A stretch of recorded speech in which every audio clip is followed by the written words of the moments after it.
Bueno, continuamos con más de Entre Todos en esto que es el Canal 5, el canal de la gente. Hoy vamos a quedarnos en este escenario, la otra parte, justamente la escenografía, lo vamos a ocupar más tarde para en realidad dar una opinión y una edición, ¿no? Pero una editorial, digamos, del trabajo. Pero el día de hoy estamos con el doctor Noel Brear. Bienvenido, doctor. ¿Cómo le va? ¿Cómo anda, Germán? Claro, gracias por estar acá, es la segunda vez que ya viene, y la vez pasada nos dejó con la cabeza dando vuelta con tanta información que no podemos ni anotar las preguntas, así que anotamos ahora, ¿eh?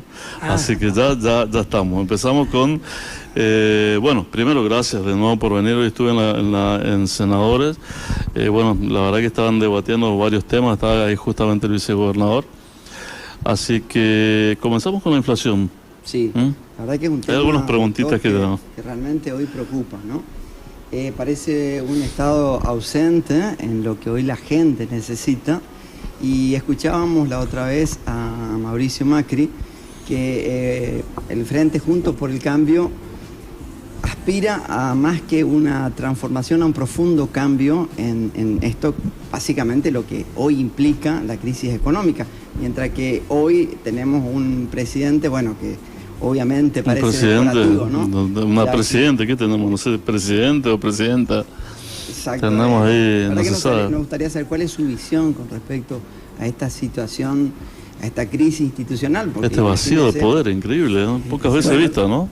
Tenemos que decir que estamos en el plan durar. Y nosotros estamos en el plan espera. Es peligroso. Sí, totalmente. Porque no es bueno el plan espera, pero tampoco es bueno el plan durar. El plan durar es mantenerse, estabilizar.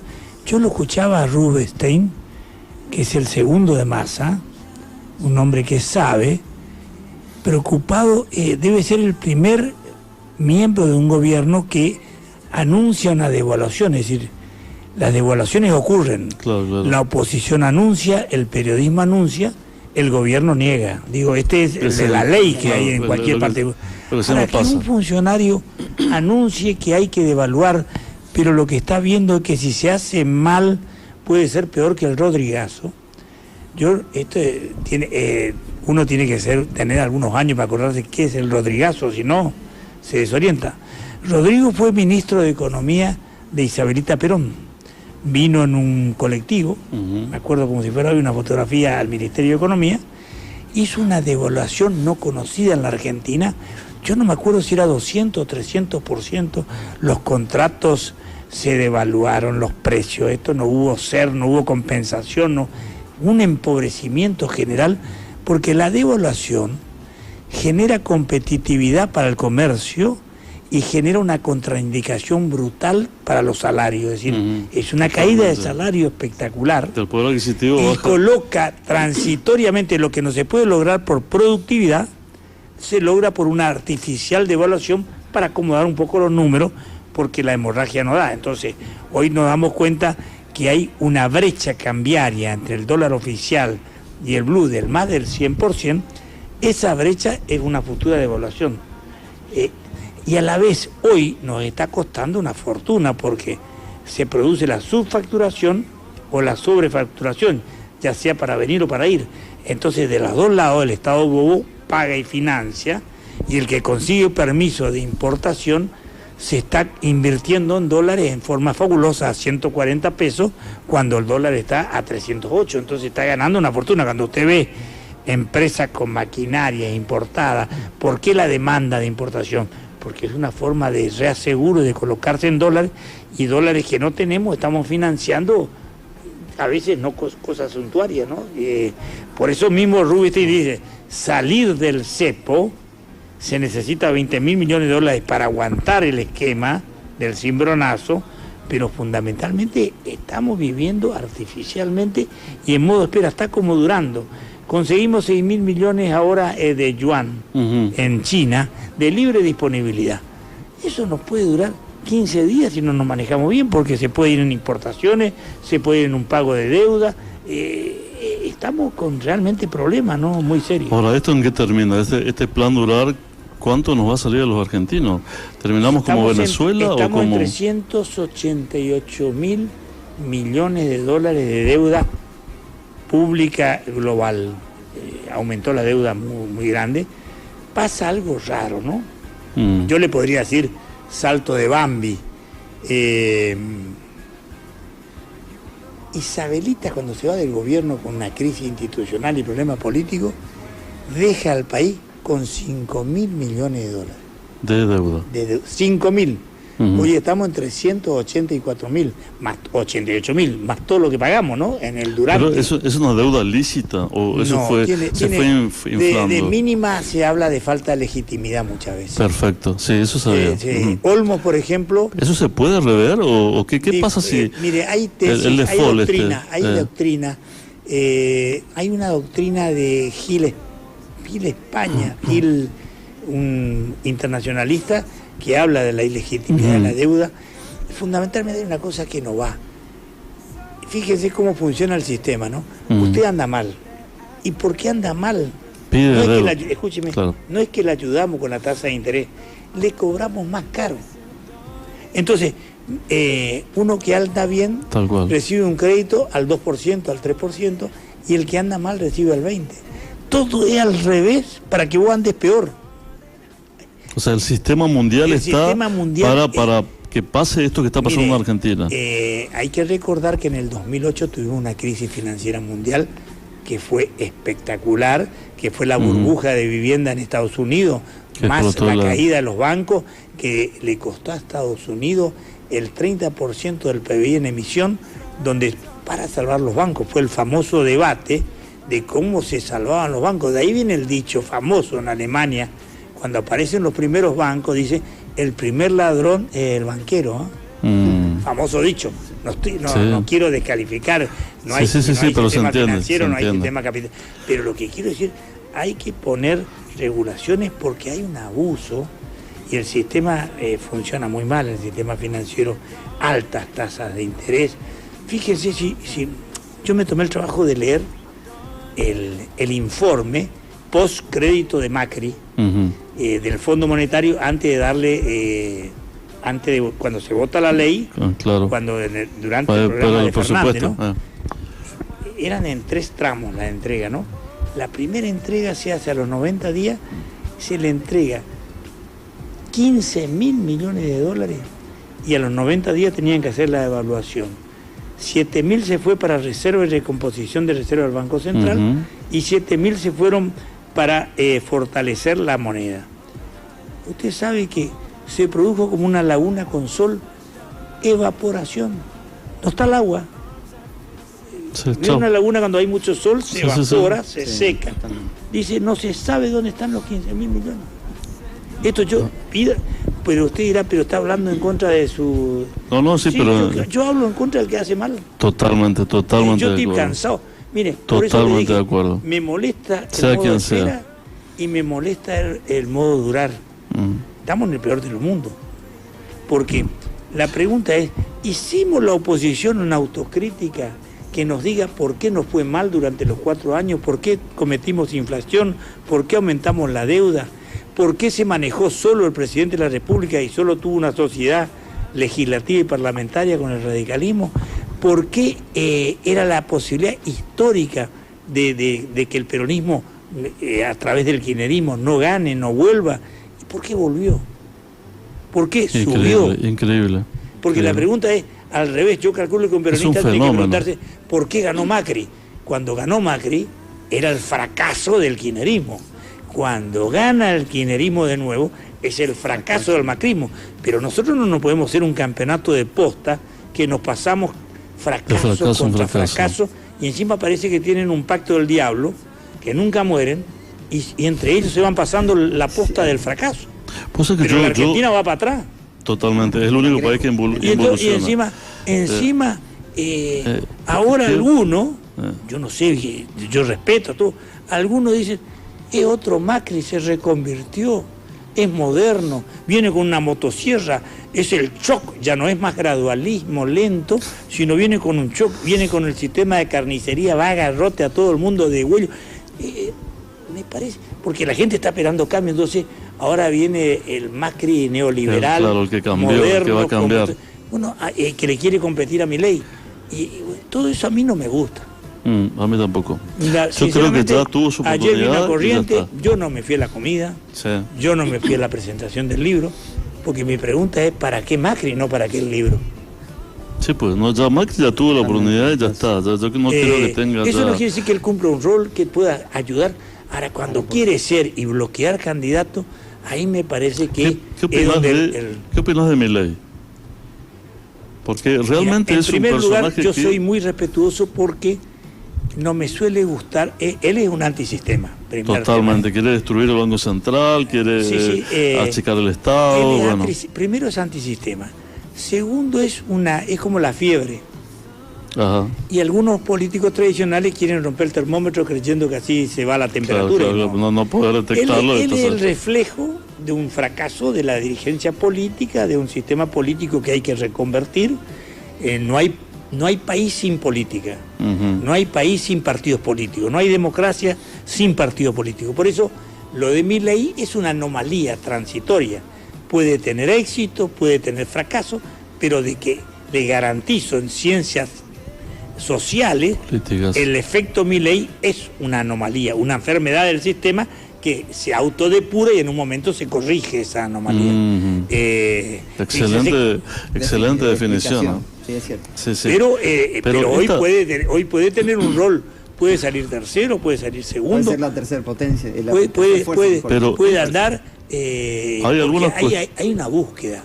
La gente joven está buscando porque la gente no encuentra respuesta. Cuando la inflación le pone loco a cualquiera.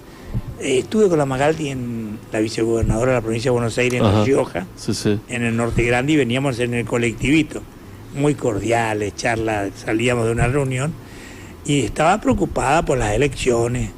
Y yo le digo, pero quédate tranquila, hasta 105 de inflación todavía aguantan, después se explota, es como el submarino. Ya hay si usted baja implosión. Tanto, hasta 100, estamos en 100, hasta 105 aguantan. La verdad que me gustaría preguntarle, con todo lo que usted está explicando y es tan gráfico, digamos, desde su mirada política, ¿quién sería, digamos, la fórmula a la que usted avalaría para las próximas elecciones? A nivel nacional, digamos. Mire, exactamente. Yo primero creo que el radicalismo superó un síndrome que teníamos de post-Gualeguaychú, que se llama el síndrome del vicepresidencialismo. Había candidatos que buscaban ser segundos. Tienen el síndrome de los mejores segundos. Me parece que eso se viene rompiendo, se está construyendo. El radicalismo tiene 400 intendentes, 3 gobernadores, hay una gran capacidad de debate, un bloque legislativo, y hay varios que quieren ser. Me parece que ahora está tomando cuerpo. No sé si alcanza ese golpe final. Y por el otro lado tenemos que el PRO tiene realmente unas complicaciones muy fuertes. Desde Patricia Bullrich, que quiere superponerse con Milei en su ideología y en su manejo y en su conducta. Me parece que Rodríguez Larreta quiere ser más parecido a los socios que somos nosotros, con su diferencia, y un Macri que quiere ser el tutor de todo y si puede ser el candidato. Pero a la vez muy parecido a Patricia Bullrich, muy parecido a Milei, muy parecido a los tiempos del neoliberalismo, haciendo una reivindicación absurda del menemismo, de Caballo, de algo que fracasó en la Argentina y que nos costó muy caro. Y me parece que es un tema altamente peligroso y creo que tenemos que estar en contra de eso, tenemos que trabajar desde el radicalismo para que un radical sea el candidato, ¿no? Ahora, esta anomalía de Milei, que me parece una definición espectacular, la verdad, porque es un antisistema que está funcionando dentro del sistema, ¿eh? Es como un virus dentro del sistema. Sí. Espero que no se malinterprete, pero bueno, es algo que va... Estamos hablando metafóricamente. Exactamente. Destruir el Banco Central, achicar el Estado y de alguna manera ese achicamiento del Estado que vaya hacia el aparato productivo, ¿no es una buena fórmula? Y bueno, eso es lo atractivo en términos de magia. Ajá. Ahora, el problema es que eso ya fracasó. Ya. Les cuento una cosa. A ver, me le cuento una cosa. Cuando se habla de política, cortito lo voy a decir, cuando se habla de política de entreguerra, es la política de cuando termina la Primera Guerra Mundial en el 18 y la Segunda Guerra Mundial es el 1 de septiembre del 39. Eso se llama política de entreguerra. Ajá. En la política de entreguerra hubo unas cosas brutales, entre las cuales está la crisis del 30, que fue mundial, donde cayó la bolsa Wall Street, cayeron bancos, crisis en todo el mundo, donde después lo resolvió, diríamos, Roosevelt con el keynesianismo, en el 33, Hoover fracasa. Pero ¿qué quiero? En el 18, 19, ¿qué fenómeno aparece? Rápidamente. El capitalismo empieza a estar en fracasa, Sí. es decir, si bien tiene capacidad de mutación, empieza a tener fracaso, tenía desempleo, estaban claro. en guerra, tenían problemas económicos, tenían problemas en la bolsa, había problemas, el capitalismo estaba en crisis. ¿Qué malas respuestas dieron? Dos malas respuestas. Una en 1922, sí. que nace el fascismo en Italia, y otra que empieza a nacer en Múnich, ya en el 21-22, el nazismo, y en el 33 llega al poder. Entonces usted se da cuenta que en la entreguerra, la crisis del capitalismo dio dos muy malas respuestas. El fascismo por un lado y el nazismo, dos sistemas autoritarios. A todo eso, en el 1917, un año antes que termine la guerra, ganó el comunismo en Rusia. Entonces usted tiene tres malas respuestas a la crisis del capitalismo. El comunismo, por un lado, que fracasa en el ciclo corto, como llama Erich Hobsbawm en su libro, el siglo XX corto, ¿no es cierto? Porque tiene de 1870 a 1918 la guerra, llega el comunismo en el 17 y termina en el 91, fue muy corto, él dice el siglo XX para él termina en 1991 cuando cae el comunismo. Entonces, tres malas respuestas. Una es el comunismo, otra el fascismo y otra el nazismo. Cuando hay crisis, como tenemos hoy, estoy traspolando la entreguerra, ¿no? Estamos teniendo crisis no solo de la democracia, estamos teniendo crisis del capitalismo, porque hay un matrimonio que convive desde el punto de vista político-electoral y del sistema de vida de la democracia. Desde el punto de vista económico es el capitalismo. Es un matrimonio que duerme todos los días juntos y tiene que convivir la democracia, que tiene un concepto igualitario, y el capitalismo que tiende a concentrar riqueza y a excluir.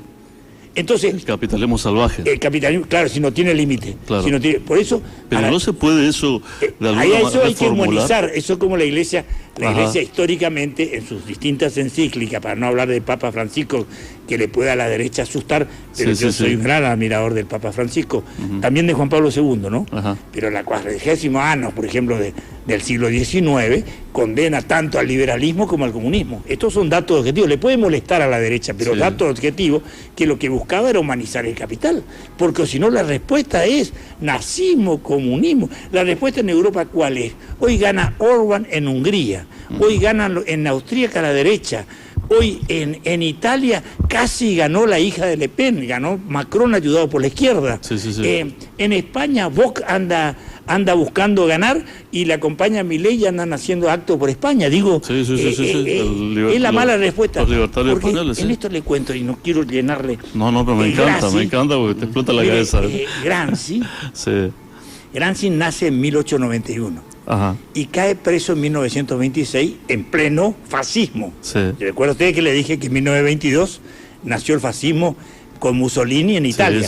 En 1926 lo meten a Gramsci, un intelectual, un teórico de primer nivel, había nacido en Cerdeña, escribió los libros desde la cárcel, se llaman los libros, y él define, lo compré de nuevo porque estoy por escribir una nota, él define qué es la crisis, porque siempre volviendo a lo que estamos viviendo.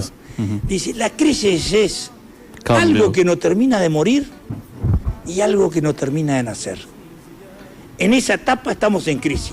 Y en ese momento nacen los monstruos en la espera. ¿Y los monstruos son los fascismos. Los monstruos son los Milei.